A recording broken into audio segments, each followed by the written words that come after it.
깊이가 다른 경제 컨텐츠 3프로TV. 오늘 아침 라이브. 네, 조영진입니다. 저 이조입니다. 네. 왜요? 아니 허리를 좀 다쳐갖고. 아이고. 이 소리 내다 보니까 갑자기 허리가. 이거 웃을 일이 아닌데. 아유 죄송합니다. 예, 이제 뭐 정프로는 끝났다고 보시면 됩니다. 이렇게. 언제 다치셨어요? 아니 이제 저 집에 이게 철봉 설치해 놓잖아요. 이게 문 사이로 문틀에. 그걸 이제 어떻게 하다 이렇게 매달렸는데 L자로 다리를 드는 순간 철봉이 떨어진 거예요. 그래고 상상만 해도 그래서 꼬리뼈로 바로 그냥 집에 혼자 계셨을 거 아니에요. 추락을 했는데 쓰러져 갖고 한 20분을 못 일어나겠더라고. 그래서 문제가 좀 생겼습니다. 여튼 그러나 그래도 오늘은 또 시작이 됐고요. 미중 관세 협상을 좀 하면서 미국 증시는 날라갔습니다. 우리 1희 1비 하자 그랬는데 2희 하시죠 오늘은. 최고입니다 오늘. 2희 하셨으면 좋겠습니다. 우리나라도 굉장히 뭐 호재라고 할 수 있을 텐데. 그래서 오늘 권순우 팀장과 함께 뉴스도 살펴보고요. 오늘 지금 정프로님 계속 아프셔서 좀 자세가 이렇게 어정쩡하신 거죠? 맞아요. 제가 최대한 좀 해보도록 하겠습니다. 이제 몸 조리하셔야 되겠네요. 그리고 오늘 김준성 대표 나오실 건데 그 무역전쟁 90일간 휴전을 했으니까 그 이후의 시장 전망을 한번 들어보도록 하겠습니다. 자, 그러면 저희 권순우 취재팀장부터 만나보겠습니다. 어서 오세요. 예, 안녕하세요. 권순우 취재팀장입니다. 네, 반갑습니다. 팀장님은 김문수 후보 지지 선언하신 겁니까 지금? 누가요? 정프로님이. 무슨 소리야 또? 철봉을 왜 따라 하셨습니까? 이거 이상한 소리 하지 마요 지금. 안 그래도 예민한 분들. 뭐 그런 거 없습니다. 어제 그쪽 저기 어디야?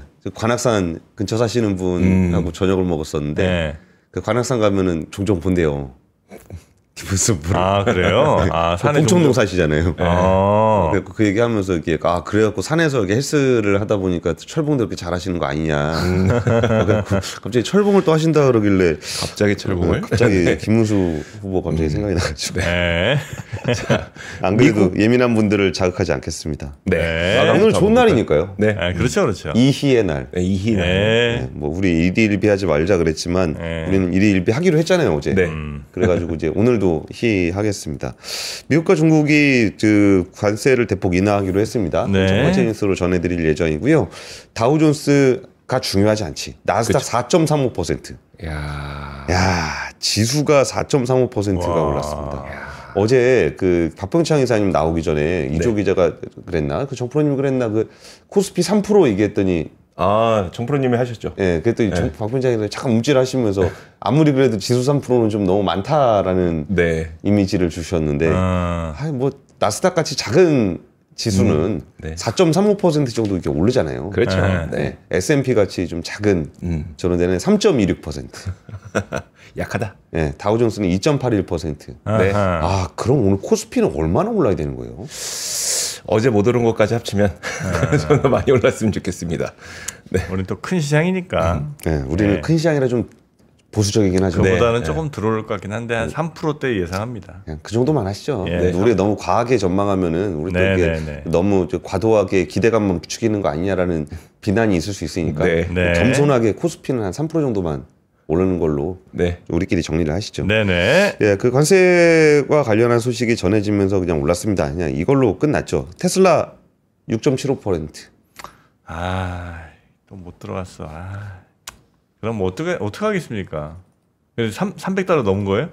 너무 넘었죠. 넘었습니다. 믿음이 부족하신 걸 어떻게 하겠습니까? 우리 테슬라 주주분들은 다시 승리하였습니다. 어제의 그 스타는 제가 보기에는 아마존이었던 것 같아요. 아마존? 왜냐면 아마존은 미중 관세에 직격탄을 맞았던. 그렇지. 그러다 보니까 어제 거의 한 8%인가 올랐습니다. 아마존은. 그래요? 좋겠다. 워낙 또 많이 빠졌으니까. 메타도 8% 올랐습니다. 7.9%. 이렇게 작은 회사들이 막 8%씩 오르니까 그럼 더 작은 삼성전자는 어떡할 거며 하이닉스는 어떡할 거며 그런 게 좀 어떻게 될지는 좀 지켜봐야 될 것 같습니다. 네. 거의 그냥 관세 문제죠. 뭐 지수에 대한 얘기는 관세 문제로 다 설명이 가능하기 때문에 추가적인 설명은 별로 필요하지 않은 것 같습니다. 그래서 그 첫 번째 뉴스로 바로 넘어가겠습니다. 관세 협상이 나왔는데요. 115%포인트씩 인하. 관세를. 네. 시원하게 솔직히 올릴 때는 실감이 잘 안 났는데 115%포인트를 내렸다니까 와 진짜 많이 내렸구나라는 생각이 좀 들긴 합니다. 그러니까 블러핑이었다는 거죠. 그러니까 서로 간의 블러핑이었다라는 게 뭐 그럴 거라고 생각은 했지만 이걸 확인하는 데까지 그렇게 많은 시간을 그 걱정하고 우려하고 분석하고 그 뭐하러 우려하고 분석을 했는지도 모르겠어요. 허탈합니다.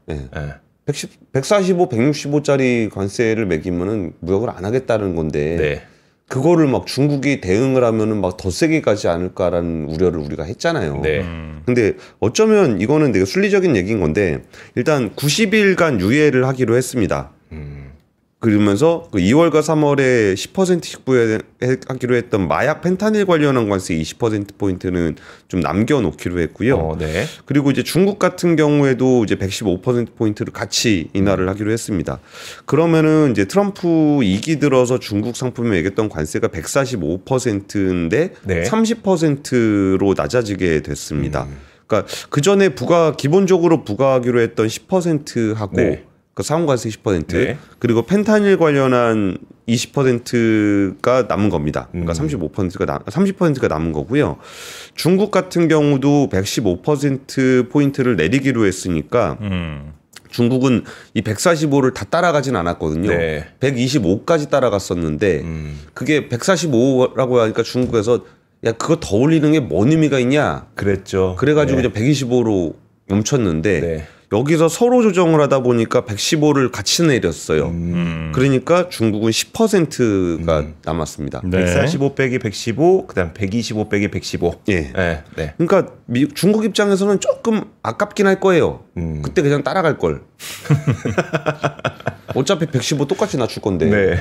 뭐 근데 사실 뭐 미국 제품을 중국이 사는 게 많지는 않기 때문에 뭐 굳이 이게 중국한테 엄청나게 큰 데미지가 되진 않을 거지만 그래도 숫자가 미국에는 30이 남았고 중국에는 10이 남은 그렇게 결론이 난 상태에서 90일간 유예를 하기로 했습니다. 근데 이 부분이 좀 되게 아이러니한 게 뭐가 있냐면 그 관세를 매기면 중국이 관세를 내야 된다라고 생각하는 미국 사람들이 상당히 많았다는 거예요. 그래요? 그러니까 관세는 미국 소비자가 내는 겁니다. 수입자가 내는 거잖아요. 수입자가 내는 거죠. 근데 그거를 중국이 낸다고 생각했던 초기에 그건 중국이 내는 거라고 생각해서 환호했던 미국 사람들이 꽤 많았다는 거예요. 근데 실제로 관세가 매겨지고 나니까 가격이 확 올라가잖아요. 그러니까 이걸 왜 내가 내지? 그런 식의 변화가 있었어요? 그런 식의 여론이 형성이 되면서 트럼프 대통령이 굉장히 압박을 좀 받았던 겁니다. 그래서 미국이 30으로 낮아지고 중국이 10으로 낮아진 거로 했을 때 그럼 중국이 10으로 낮아졌으니까 그럼 중국이 손해네 라고 생각할 필요는 사실은 없어요. 그렇죠. 그러니까 중국이 그러니까 관세가 올라가면 걱정이 되는 부분은 관세를 내야 되는 쪽이 관세를 내가 그걸 맞은 쪽이 올라가는 게 걱정이 되는 게 아니라 상관의 교역이 줄어드는 게 걱정이 되는 겁니다. 그러니까 미국의 구매력이 떨어지면서 교역이 줄어드는 부분이 걱정이 되는 부분인데 그래서 이것도 좀 결국은 모양새가 뭐 중국이 지는 모양새는 아니잖아요. 뭐 오히려 좀 미국이 좀 낮춰주면서 따라가는 모양새가 되는 상황이 결국은 미국 소비자가 먼저 그 부담을 호소한 부분에 영향을 좀 받았던 걸로 보입니다. 근데 여기서 그 히토류 제재와 같은 내용들이 안 나왔어요. 그러니까 일단은 상호 간에 거의 금수 조치 수준으로 올라가 있던 관세를 일단 내려놓고 시작하자. 그러니까 서로 뻥카쳤던 거 좀 빼고 이제 실질적인 논의를 90일 동안 하자이기 때문에 히토류 제재 같은 거는 중국이 가질 수 있는 굉장히 강력한 카드잖아요. 그러다 보니까 이거는 아직 얘기가 좀 안 나왔습니다. 그래서 근데 베센트 장관이 얘기했던 게 높은 관세로 인한 결과는 양국 간의 금수 조치에 해당하는 것이었다. 어느 쪽도 그런 결과는 원하지 않으며 우리는 균형 잡힌 무역을 원한다라고 얘기를 했습니다. 네. 근데 왜 그랬어? 내가 그랬어? 이거잖아요. 저 형아가 그랬어. 아니 이게 뭐 그래서 다른 뭐 보편 어쩌고 다 더해서 지금 중국이 미국으로 갈 때 30이라는 거죠? 그죠. 다 더해서 상호 그러니까 품목별로 조금 있긴 있습니다.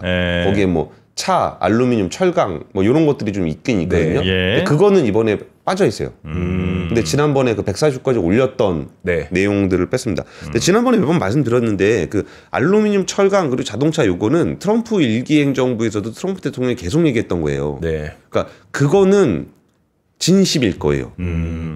그리고 그거는 상호관세하고 좀 별개의 문제인데 별개 협상인 거죠. 그러니까 자기가 원하는 거는 이쪽인데 왜 저걸 자꾸 때리지라는 생각이 좀 있었거든요. 근데 결국 자꾸 때리지라는 부분들이 이번에 좀 빠진 겁니다.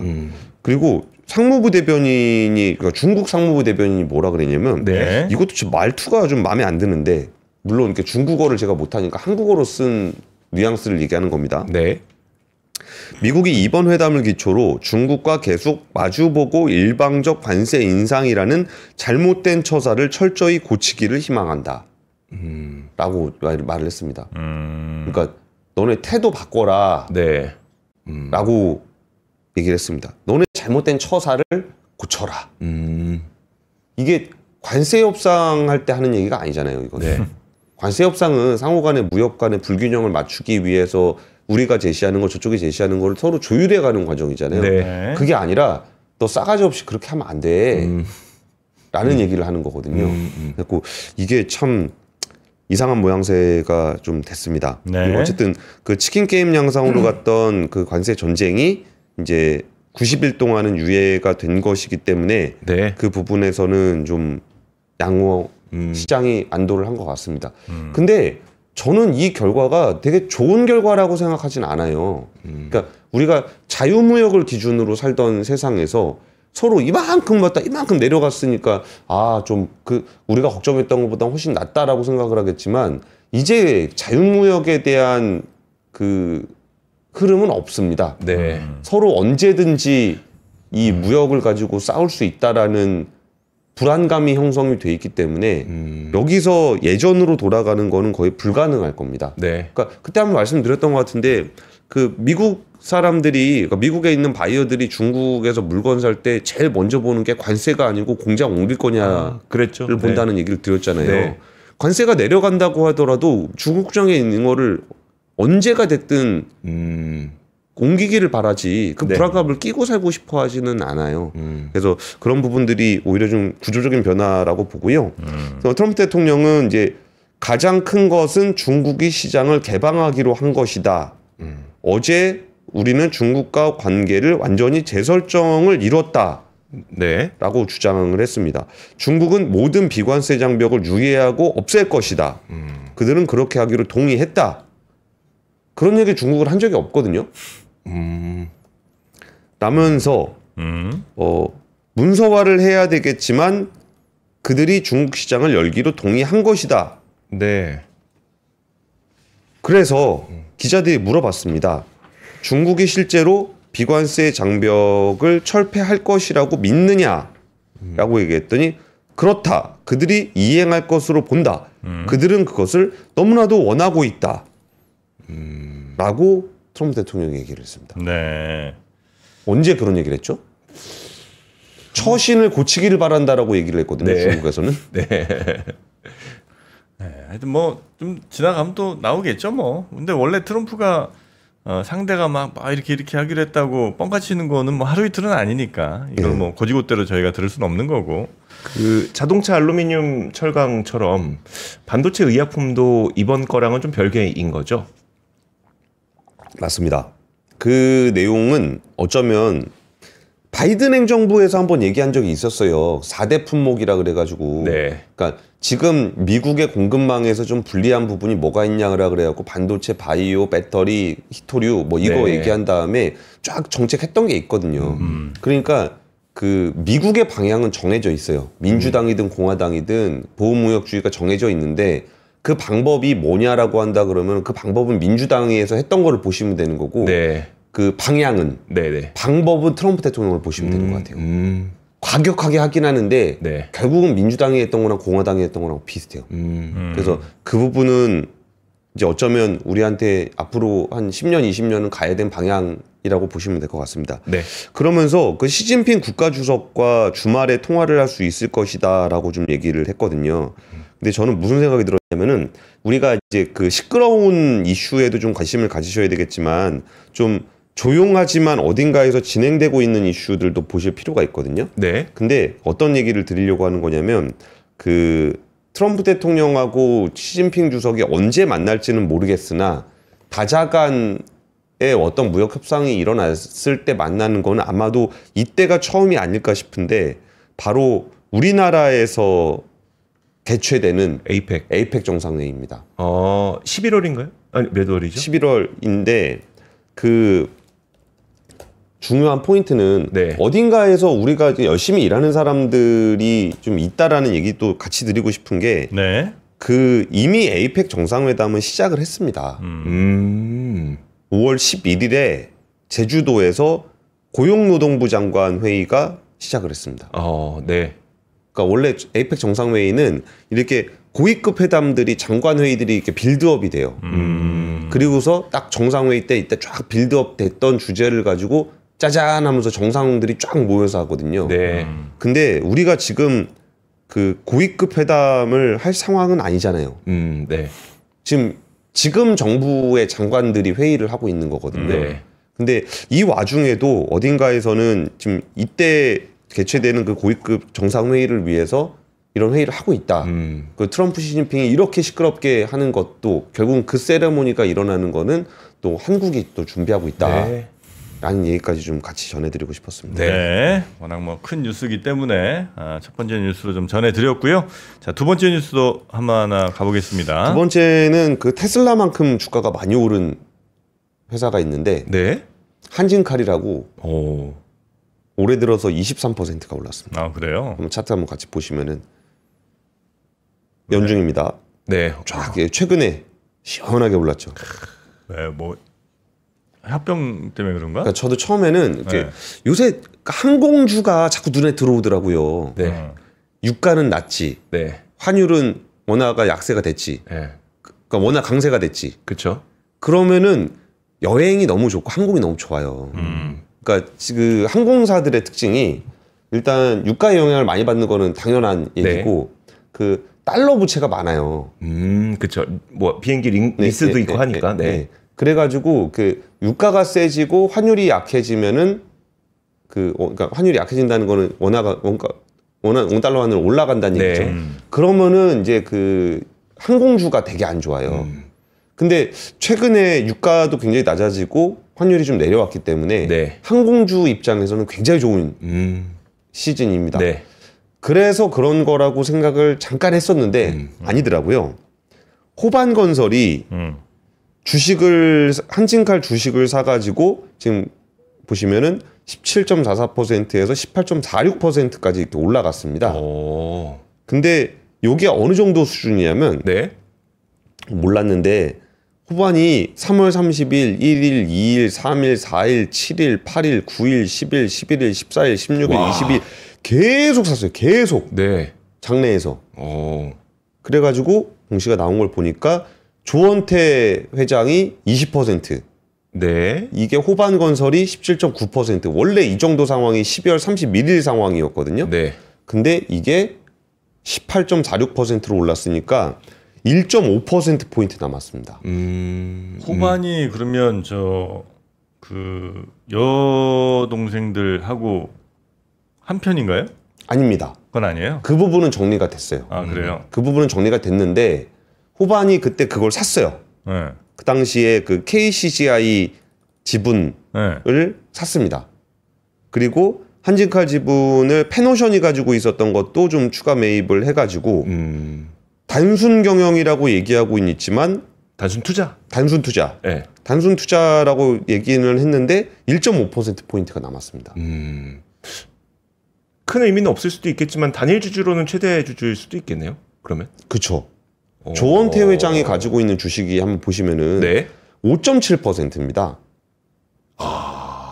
그리고 그 갑질 사건으로 좀 유명했던 에밀리조, 네, 그 조현민 씨, 여기가 5.7, 조현민, 조현아는 네. 밀려났고, 그 싸웠던 조현아는 밀려났고, 네.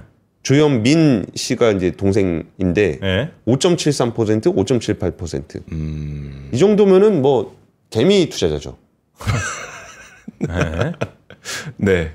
2대 주주가 18% 넘게 갖고 있는데 호반이. 델타보다 많이 갖고 있군요. 그렇죠. 그러니까 좀 여기에 실질적인 의사결정자는 누구냐? 네. 산업은행입니다. 10.5%를 갖고 있어요. 네. 예. 그러니까 둘은 어찌 될지 모르는 사람들이고 네. 산업은행은 최소한 한진카를 지배하려고 하진 않을 거 아니에요. 그렇죠. 네. 그러면 산업은행이 누구 손을 들어주느냐에 따라서 아예 최대 주주가 바뀔 수가 있습니다. 네. 그래서 이런 상황인데 이걸 보면서 어떤 생각이 들었냐면은 진짜 우리나라 그 거버넌스 개선해야 된다. 기업 거버넌스 자기가 그러니까 이런 좀 표현이 안 좋은데 오너랍시고 경영하는 거 함부로 하면 안 됩니다. 네. 지금 조원태 회장 지분율 5.7%밖에 안 돼요. 2대 주주 호반건설이 18%가 넘어요. 1.5%포인트밖에 차이 안 나요. 네. 그러면 이거를 산업은행이 누구 편을 들지는 모르겠으나 이거는 이제 개인 주주들을 누가 설득할 수 있느냐로 최대 주주가 넘어갔다라고 봐도 돼요. 네. 지금 호반건설이라는 회사가 아무래도 그 저기로 좀 건설업으로 좀 돈을 많이 벌어가지고 네. 뭐 LS 주식도 막 사고 막 그랬잖아요. 그러고 있죠. 네. 그럴 때 우리나라에서 자기가 오너랍시고 경영하는 사람들 중에 지분율 그렇게 안정적이지 않은 사람 되게 많아요. 네. 진짜 기업 거버넌스 개선은 뭐 3법 개정을 정치권에서 하냐 안 하냐의 문제가 아니라 네. 진짜 어느 순간 이렇게 건설사가 그냥 조금 주식 매입하기 시작하니까 바로 최대 주주 지분 위협되잖아요. 네. 그러니까 기업 거버넌스를 주주들로부터 인정받지 못하면 언제든지 흔들릴 수 있다라는 게 한진칼에서 너무 적나라하게 나타나고 있는 것 같아요. 네. 이게 호반건설은 여기 경영을 하려고 하는 거예요 지금? 아니라고 얘기는 해요. 네. 하지만 한다고 누가 뭐라 그러겠어요. 그러니까 경영을 한다 그런들 안 한다 그런들 그게 천부인권이 아니잖아요. 그렇죠. 그러니까 호반이 뭐 나는 경영은 안 할 건데요. 니네 이사 왜 마음에 안 드니까 이사는 바꿨으면 좋겠어. 라고 얘기할 때 싫은데라고 어떻게 할 거예요? 표 가지고 경쟁을 해야 되는데. 지분율이 높으니까. 예. 그리고 이 구조가 되게 안 좋은 건 뭐냐면 이제 양쪽에서 정부에다 로비를 할 거예요. 네. 산업은행 지분이 있으니까. 네. 이게 무슨 한진칼이 국영회사입니까? 오늘 이 얘기는 길게 안 하겠습니다. 산업은행 이거 낄 때부터 마음에 안 들었었는데 네. 결국은 이렇게 국영회사가 돼버렸어요. 자 그렇게 한진칼의 지분을 호반이 계속 매입하면서 현재 조원태 일가와 거의 차이가 별로 없는 1.5%포인트까지 줄어든 그런 네. 상황이 됐다는 뉴스 두 번째 전해주셨고 그러면서 주식의 소중함, 개인 네. 주주의 소중함이 다시 돌아보게 되면서 주가가 네. 이렇게 많이 올랐다. 자 그리고 세 번째 뉴스는요? 세 번째 뉴스는 남 걱정할 문제가 아니다라는 얘기인데 KDI가 이제 그 5월 경제 동향을 발표를 했는데 네. 경기 둔화를 암시하는 지표가 나타나고 있다고 했습니다. 이것도 약간 KDI도 표현을 좀 이렇게 잘 써요. 그러니까 표현을 가지고 임팩트를 주려고 많이 쓰거든요.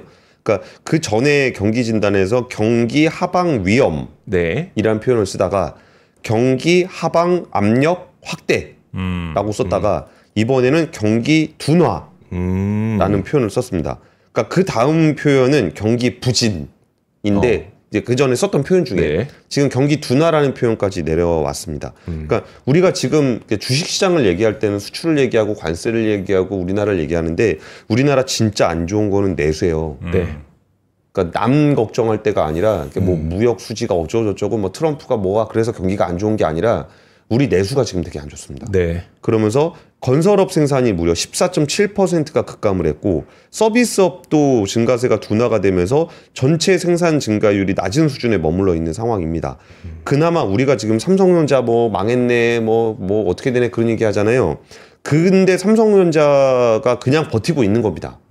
반도체 이게 좀 그나마 버티고 있으니까 이 정도인 거지. 전 산업 생산은 1.3% 증가를 했는데 건설업이 14.7%가 급감을 했고 네. 그 부분에서 그 제조업 부분이 그나마 좀 버티고 있는 반도체가 버티고 있어서 우리나라가 이 정도인 거지. 네. 삼성 어떻게 하냐 걱정하실 때가 아니라 우리가 걱정해요. 우리가. 그러네요. 우리 내수가. 그래서 자동차 뭐 내수 부진 그 숙박 서비스 숙박 음식업이 3.7%가 부진했고 한번 이거 보시죠. 소비자 심리 지수 이 100 밑으로 떨어진 게 잘 안 떨어졌어요. 100에서 왔다 갔다 했었는데 네. 이때가 그 저기거든요. 계엄 선언했을 때 소비자 심리 지수 팍 떨어졌어요. 네. 그리고서 좀 그 다음에 이거는 일시적인 거라 그래가지고 회복을 할 줄 알았는데 100 밑으로 한참 내려와 있어요. 그러니까 이 정도면 거의 팬데믹 수준입니다. 그래서 이 부분은 빨리 그 우리나라 정권이 좀 안정이 돼가지고 예. 뭐 금리 정책이든 재정 정책이든 그 내수를 좀 챙겨야 된다. 네. 취업자 수가 19만 3천 명이 증가를 했거든요. 네. 3월에. 네. 근데 제조업이 마이너스 11만 2천 명이고 건설업이 마이너스 18만 5천 명입니다. 그럼 어디서 다시 설명드릴게요. 19만 3천 명이 증가를 했는데 네.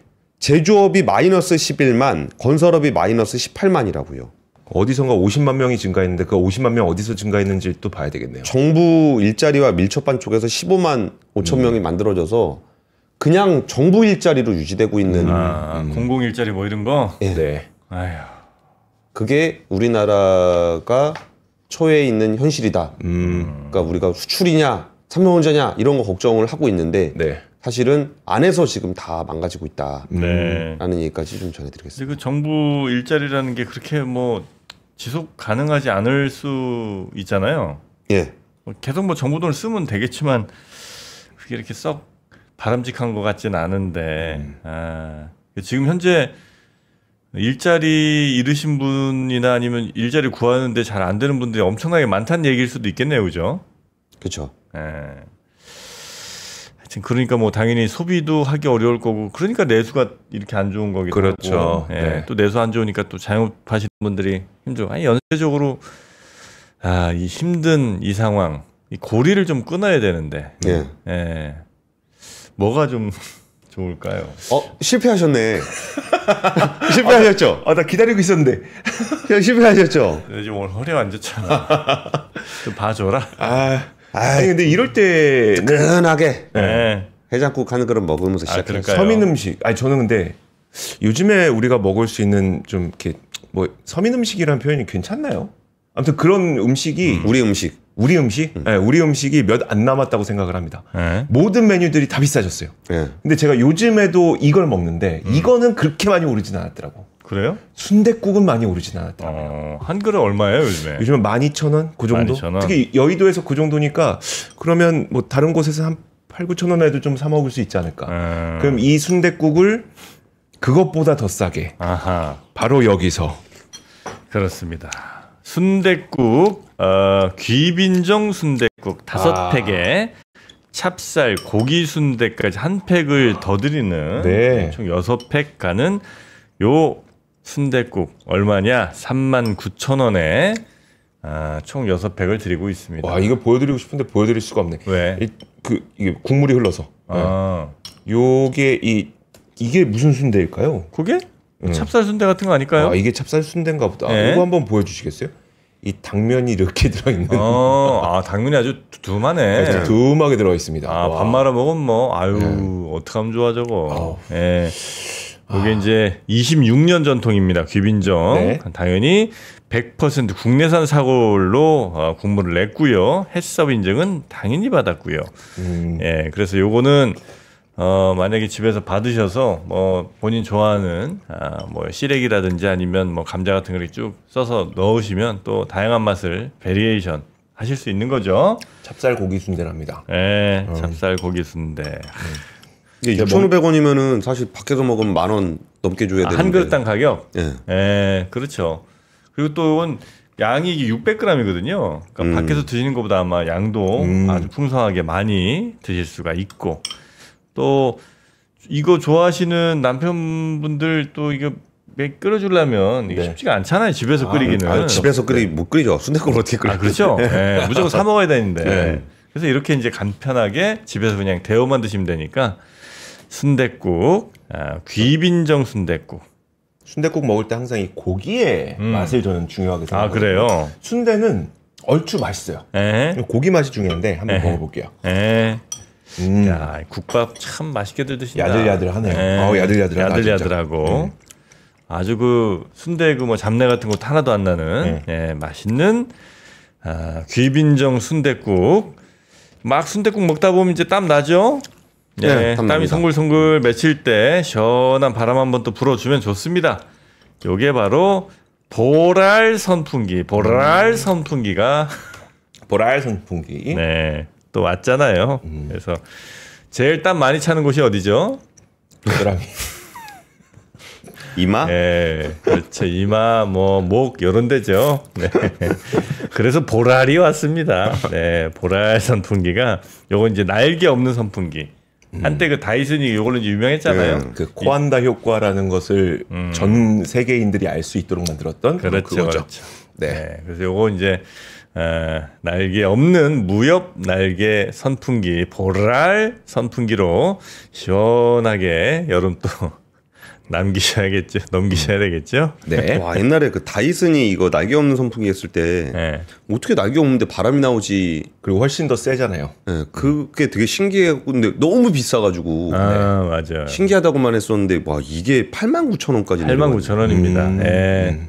보랄이잖아요. 네. 그래서 높이도 꽤 좀 있어갖고 뭐 어지간한 앉아서 하시거나 아니면 서서 이렇게 찬바람 맞으실 때 다 아마 편하게 이용하실 수가 있을 것 같고요. 네. 여기 색깔도 이제 시원한 블루 컬러 아니겠습니까? 흰색과 블루색이. 요건 이제 저 선풍기 같은 건 날개 먼지 이게 닦기가 좀 불편하잖아요. 그렇죠. 네, 요건 이제 세척도 아주 심플합니다. 네. 그렇게 순댓국 드시고 땀 차면 보랄 선풍기도 날리고 완벽한 구성으로 오늘도 준비가 됐습니다. 안 그래도 제가 지금 애가 9개월 됐잖아요. 자꾸 선풍기에 손을 넣으려고 그래요. 안 되지. 그럴 때 필요하네요. 그럴 때 보랄이지. 선풍기 날개가 없으니까. 가전제품의 혁신 혹은 뭐 적정 기술의 최적화 이런 건 이제 보랄 회사가 굉장히 또 잘하고 있거든요. 그래서 보랄 선풍기까지 오늘 만나봤습니다. 링크 따라가시면 지금 사실 수가 있고요. 우리 권순우 팀장님은 여기서 보내드리고 내일 다시 뵙겠습니다. 내일 고맙습니다. 뵙겠습니다. 감사합니다.